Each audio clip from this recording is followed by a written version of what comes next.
Breaking news! Malutikya hinamon si Carpio matapos ang desisyon ng Supreme Court sa 60 bilyon ng PhilHealth.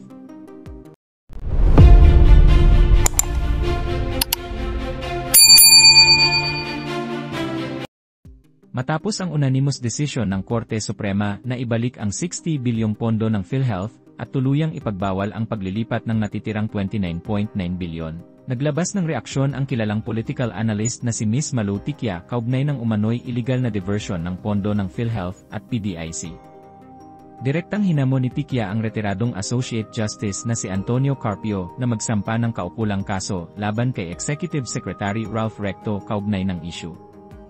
I challenge retired is si Senior Associate Justice Carpio to file plunder and technical malversation against Executive Secretary Recto over the alleged unconstitutional diversion of PhilHealth and PDIC trust funds.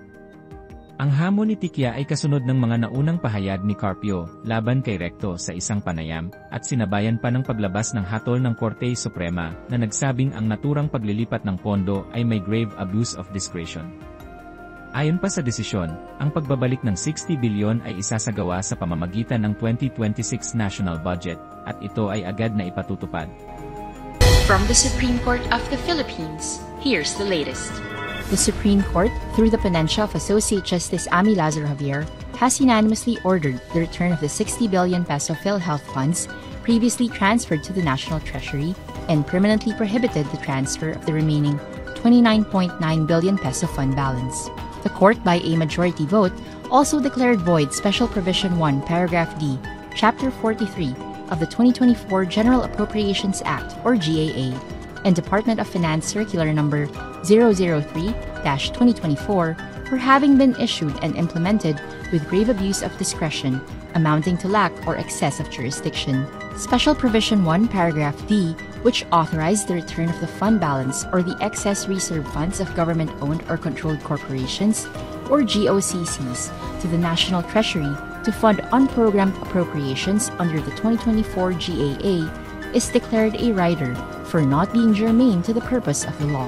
The SC also ruled that Special Provision 1, Paragraph D is unconstitutional because it impliedly repeals Section 11 of the Universal Healthcare Act, or UHCA, and the sin tax laws. Under Section 11 of the UHCA, PhilHealth is required to maintain reserve funds up to a ceiling equivalent to 2 years of projected program expenses. Each year, PhilHealth must set aside part of its net income as reserve funds, and any unused funds must be invested so that earnings are added back to these reserves. The SC ordered that the remitted 60 billion peso funds be returned to PhilHealth through the 2026 GAA. Sa gitna ng makasaysayang ruling ng Supreme Court, lalo pang umigting ang panawagan ng ilang sektor para sa pananagutan ng mga opisyal na sangkot sa umano'y iligal na paggalaw ng pondong nakalaan para sa serbisyong pangkalusugan ng mga mamamayan. At kung kayo naman ang tatanungin mga kababayan, ano kaya ang inyong reaksyon at komento sa balitang ito? Please comment down below at huwag na rin kalimutang i-like at share ang ating video. Thank you for watching.